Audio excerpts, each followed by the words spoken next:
Well, hi, progressive leftist. Hi, right-wing conservative axe-wielding country boy. If your idea of a man is sitting around in your skinny jeans, drinking your Starbucks Grande peppermint mocha made with soy whip, talking about how great Biden's economy is. No, Biden's economy is pretty good. It's got the best growth since Clinton. Certainly better than that last clown, the wannabe dictator who reduced a healthy recovery to shambles.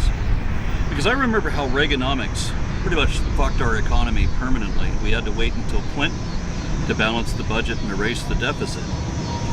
And then and then Bush came in and fucked it all up again so badly that Obama had to immediately enact an economic recovery. And then Trump came in and reintroduced Reaganomics all over again, taxing the rich taxing the poor, putting the tax burden on the poor to pay the rich, and the economy was fucked again.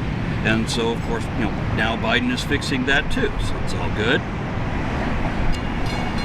Because I noticed this pattern where a Democratic president will have a pretty good economy by the end, and a Republican will inherit a good economy, but he can't maintain it. So by the end of their administration, the economy's bad again. And then the Democrat has to inherit a bad economy, and by the end of their administration, it's good again. And thus the cycle repeats over and over again. But it's the other thing that you said that I really want to talk about. Because I've been to a Starbucks once. Because the host was driving and he wanted to stop there. When I have coffee, I take it black, like my beer. Not even cream or sugar. And I wear cargo pants, which I think are pretty much the opposite of skinny jeans. But it's an awful trivial thing to complain about, isn't it? That someone else has different tastes than you, and for whatever reason you're upset about that? As if you're surprised that we allow such people to live?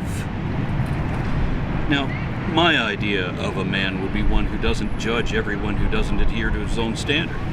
We don't all have to be exactly alike. You're allowed to have that awful buzz cut and listen to shitty music, and I don't even have to feel sorry for you. Though I do. Just a bit. And how great Biden's student loan forgiveness plan is? Well, it's nice to at least have a percentage of that crushing debt lifted from what has become a predatory finance system. Higher education is more than 10 times as expensive as it was when I started college, and that's the real problem that needs to be fixed. And you keep being you. Let's be sure what that means. I'm on the left because I value human rights and egalitarian equality rather than allowing unregulated industries and authoritarian oppression and environmental destruction. I'm progressive because I believe in education, enlightenment, and progress to make our system, situation, and quality of life better than it's ever been. In other words, while you look out for yourself because the right wing is selfish, entitled, and exclusionary, we on the left watch out for you because you're a person and you have rights that we want to protect. Like improving health care too, unless you're a physician and can heal yourself. But most of us are tired of having to shell out way more money than we should to stay healthy, not, die. I'm going to be me, which is a God-fearing American who loves his country, who loves his flag. I like the flag for what it used to stand for, a meritocracy, where our secular government allowed for freedom of religion. We don't have much of that anymore. Instead, we have you. You say that you're a God-fearing American with so much hate. As if there are no religious leftists. As if fearing God is a good thing. I have good reason to say that it's not. It's not good at all. I'm not afraid of ghosts anymore, since I know they're not real. I'd like to help you with that.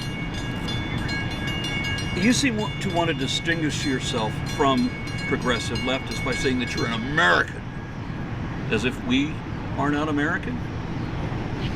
I'm a better American than you are. I love our country more than you do. I don't just say that I support the Constitution, I actively defend it. And we on the left defend your rights in the Constitution against attacks from you, right-wingers, who are threatening our rights as well as your own. I don't understand why you all vote against your own interests. That just wants to get up every single day and do an honest day's work to provide for myself and for my family without the government getting involved. Remember that.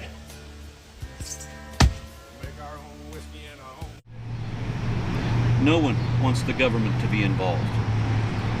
Well, the conservative right wants to go back to a time when government allows and mandates businesses to deny people housing, service, or employment based on their race, ethnicity, religion, sexual orientation, gender expression, or whatever bigotry they might have.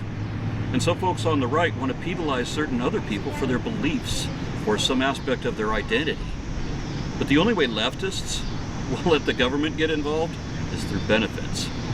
For example, you uploaded your video on Labor Day weekend. That was a gift from progressive leftists.